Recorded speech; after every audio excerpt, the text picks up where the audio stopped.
Hi, I like your background. Oh, thank you very much, Michelle. Good morning. How are you? Good morning. Good. How are you? I'm doing great. Thanks for joining me to talk about your new book from HarperCollins, A Good Thing Happened. Your book is full of good things that happen. What was that moment where you thought, I need to be a positive influence on children and people? And was there a specific moment that happened? Oh, it's a great question. I think in working with Good News Movement online for a few years now, I thought, it's important for kids at that formative stage in their lives to also receive these messages. And if they're not online, why not take the message offline? And as a mom myself, I know that, those years from, 4 to 7 years old and before and a little after that too are so critical. And sometimes kids think, well, I'll do something good when I'm older, that's not, but kids can be the good news. And that's my message, is that there are simple examples in the book that hopefully can inspire kids, that are actionable, that they could say, oh, I could do the same thing. Like there's an example of kids sewing their old flannel shirts into a quilt to give to homeless people on the streets. And so that's kind of a clever idea. And it's happened online too, where people get an idea from a post on my feed, and then they do the same thing. And they said, hey, I did something similar. I'm so glad. So yeah, the goal of the book is to have people open their eyes to the good happening around them, but also to know that they can be the good. Well, you founded a social media platform for Only Good News, founder of the Good News Movement. It must have an influence on you to see something every day that's positive. Oh, I feel like I have the luckiest job. I get messages every couple of minutes, and seeing people's good news. I mean, people ask me if I cry, and I'm like, yes, I'm human. I cry right along with everyone. What's moving is moving to us all. I mean, we're all connected in that way. And so, yeah, I love what I do, and seeing that there's so much good news. I mean, there's really an abundance of good news. It's just until now, there really hadn't been a centralized place to go to. So I kind of figured, let's fill in that gap and create a place. And I'm astounded just how fortunate I am to have so many people that join the movement, because that's why I gave it the name. It's really a collective effort. I have 4 million plus producers sending me their stories. They're essentially producers. And it's great. It's great to see the appetite for it. And I'm going to keep going until, I don't think anyone's going to tell me to stop, but they have told me, like when I'm on vacation, don't take a break. I need good news today.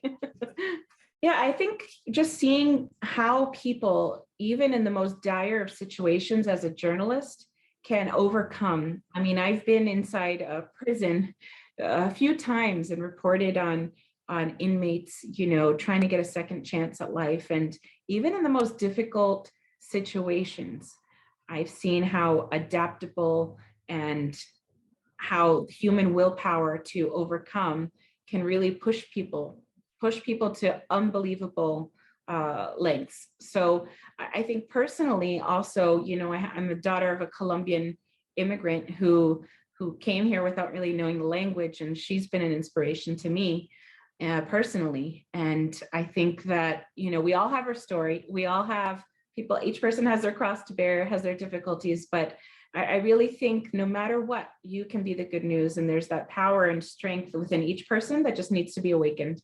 And I'm always here to listen to anyone's story of what they want to do in their life and how they want to be the good news. And I welcome anyone to send me their good news submissions online. And if they want to get the book, it would be my honor. I'd love to see pictures of kids holding the book and telling me what their good news was when they were reading the book, what's the good news in their life. And yeah, I think that, we need to always kind of keep our head up and not be consumed by all the bad news. Sometimes we just need to cleanse the palate and just really be aware of what kind of diet or what kind of mental diet we're on. If we're consuming only negative things, well, we're going to feel bad and weighed down. If we consume positive things, we're going to feel light, uplifted, and ready to leave our homes, inspired and conquer the day. The book's content is so important, but also tell me about the illustrations.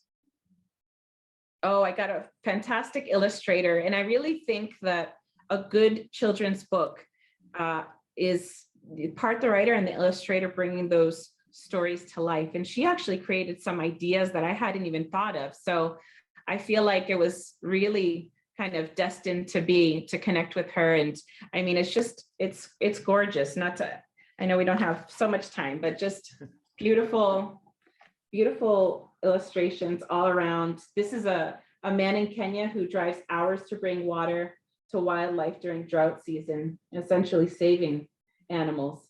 And yeah, it's wonderful to see a different take, because the illustrations are different than photos. So it's, my son's in here somewhere too.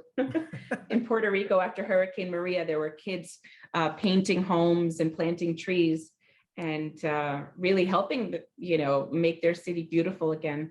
And my son's half Puerto Rican, so that was a nice little tribute to see him in the book. Oh, that's great. Also, with the pandemic now winding down, do you have any plans for a book tour to go out and meet your fans?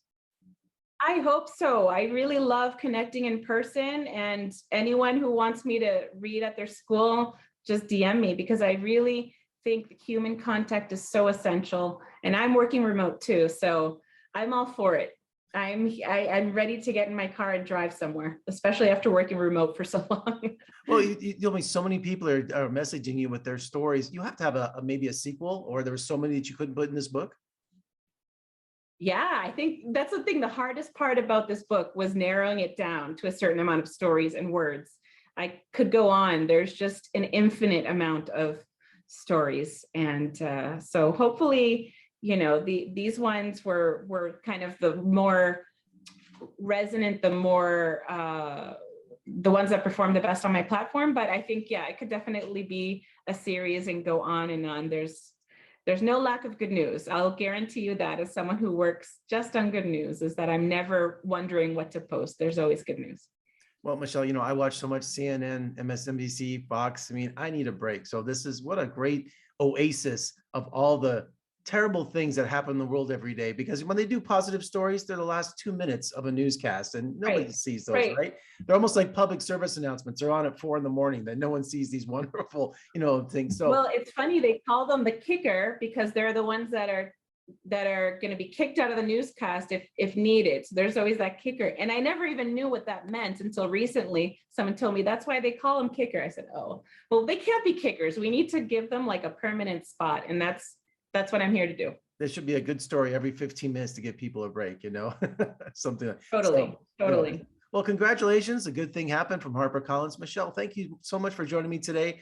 You're a great influence and on this generation and next. So congratulations.